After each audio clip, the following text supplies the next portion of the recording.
جناب ابو ذر بھی ایک ایسے شخص تھے جن کے فیصلے کو بہت محتکم اور بہت سچا مانا جاتا تھا. ان کے پاس مولا کائنات کی تمام کتابیں اور تمام ریفرنسز تھے جن کے ذریعے وہ معاملات کے فیصلے کیا کرتے تھے. جناب ابو ذر کے لیے ملتا ہے کہ وہ ان کو یہ معاملات آپ کے سامنے ہیں کہ ایک دور ایسا آیا جب جناب ابو ذر سے یہ کہا گیا کہ یہ سچ بول رہے ہیں، علی کی ولایت کا اعلان کر رہے ہیں. حکومت کو خطرہ محسوس ہوا. جب حکومت کو خطرہ محسوس ہوا، اور یہ شروعات اس سے ہوئی تھی کہ جب ڈسٹریبیوشن آف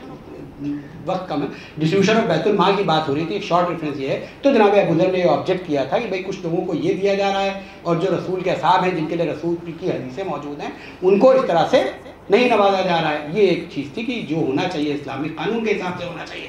تو آپ کو ایک سزا دی گئی حکومت کی طرف سے، وہ سزا یہ دی گئی کہ آپ کو شہر بدر کر دیا گیا، آپ کو شہر سے بہت دور بھیج دیا گیا. اور شہر سے دور جب بھیجا گیا تو اس وقت کا ریفرنس یہ ملتا ہے کہ جب جناب ابو ذر کو شہر بدر کیا گیا تو وہ اصحاب جو رسول اللہ کے ساتھ تھے، جو مولا کائنات کے سب سے عزیز اصحاب تھے، جب شہر سے باہر جا رہے تھے تو ان کو ودا کرنے کے لیے تاریخ میں ملتا ہے کہ صرف 4 یا 5 لوگ موجود تھے. مولا علی موجود تھے، امام حسن موجود تھے، امام حسین موجود تھے، اور جناب عمار یاسر موجود تھے. یہ لوگ تھے جنہوں نے جناب ابو ذر کو ودا کیا. اب جناب ابو ذر کا ذکر میں نے اس لیے کیا کہ اسلامک جورسپروڈنس ان لوگوں کے پیچھے کے ساتھ ہونا چاہیے. ساری باتیں اپنے ذہن میں رکھیے گا جن کی امپارشیلٹی، جن کی انٹیگریٹی، جن کے لیے جسٹس کہیں سے بھی ڈاؤٹ فل نہ ہو. تو جناب ابو ذر کے آخری حالات سن لیجیے، آپ کو اندازہ ہو جائے گا کہ جناب ابو ذر کو اگر کچھ مولا کائنات نے ٹیچنگز دی تھی تو انہوں نے آخر تک اس کو کس طرح سے نبھایا. جناب ابو ذر چلے گئے. اب جناب ابو ذر اس جگہ بھیج دیے گئے جہاں پہ پانی، کھانا، آدمی کوئی موجود نہیں تھا. ایک بالکل ویران سی جگہ تھی جہاں جناب ابو ذر موجود ہیں. آپ کی ایک چھوٹی سی بیٹی بھی آپ کے ساتھ تھی، آپ کی زوجہ آپ کے ساتھ تھی. اب جب کھانا اور پانی اور غذا ٹھیک سے نہیں ملی تو جناب ابو ذر بیمار ہوئے، اور بیماری کے دوران جناب ابو ذر پھر اب اتنے ضعیف ہو گئے یا اتنے ویک ہو گئے کہ وہ ایک پہاڑ کی طرف گئے کہ اب میں جا رہا ہوں، میرا آخری وقت آ گیا ہے، میں یہاں نہیں رکوں گا. تو ان کی زوجہ نے کہا کہ اے ابو ذر اگر آپ وہاں چلے جائیں گے تو ادھر سے تو کچھ قافلے گزرتے بھی ہیں، ہمارے پاس تو ایک کپڑا اس لائق بھی نہیں ہے کہ ہم آپ کو کفن دے سکیں.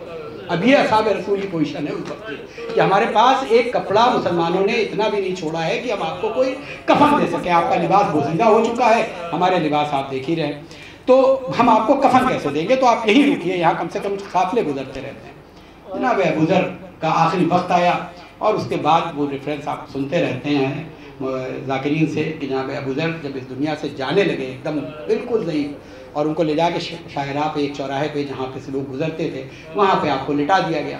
ایک قافلہ گزرا، اس وقت تک کچھ لفظ جناب ابو ذر بول رہے تھے. یہ آخری وقت تھا، یہ جناب ابو ذر کا آخری وقت تھا. انہوں نے لوگوں کو آواز دی، لوگ رکے، کہا یہ کون ہیں؟ زوجہ نے تعارف کرایا کہ جناب ابو ذر ہے. حیران ہو گئے وہ لوگ، جانتے تھے، نام سن رکھا تھا. کہا صحابہ رسول جناب ابو ذر؟ کہا ہاں یہ وہی ابو ذر ہے. کہا رہے یہ ان کا حال، ان کو یہاں بھیج دیا گیا؟ کہا ہاں ان کو یہاں بھیج دیا گیا.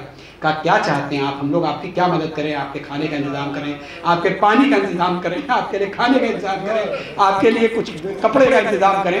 تو جناب ابو ذر نے صرف ایک بات کہی کہ اور مجھے کچھ نہیں چاہیے، لیکن بس میرا وقت قریب ہے، میں دنیا سے جانے والا ہوں، میں یہ چاہتا ہوں کہ ایک کپڑے کا انتظام کر دو کہ جب میں دنیا سے جاؤں تو میری لاش دنیا نہ رہے اور مجھے کفن دے دیا جائے.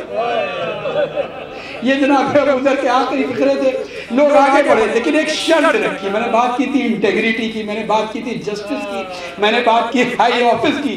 جناب ابو ذر صحابی مولا کائنات کہہ رہے ہیں لیکن میں چاہتا ہوں تم سب میں سے یہ فیصلہ کر لو، اگر تم میں سے کسی نے بھی حکومت سے کوئی پیسہ لے رکھا ہے، اس حکومت کا کوئی پیسہ استعمال کر رکھا ہے اس کپڑے کو خریدنے کے لیے یا اس کپڑے کو بنانے کے لیے، تو مجھے وہ کپڑا نہیں چاہیے. میری لاش بنا کفن کے رہ جائے لیکن میں اس ناجائز پیسے کے کپڑے کو اپنا کفن نہیں بنانا چاہتا. یہ شخصیت جناب ابو ذر ہے.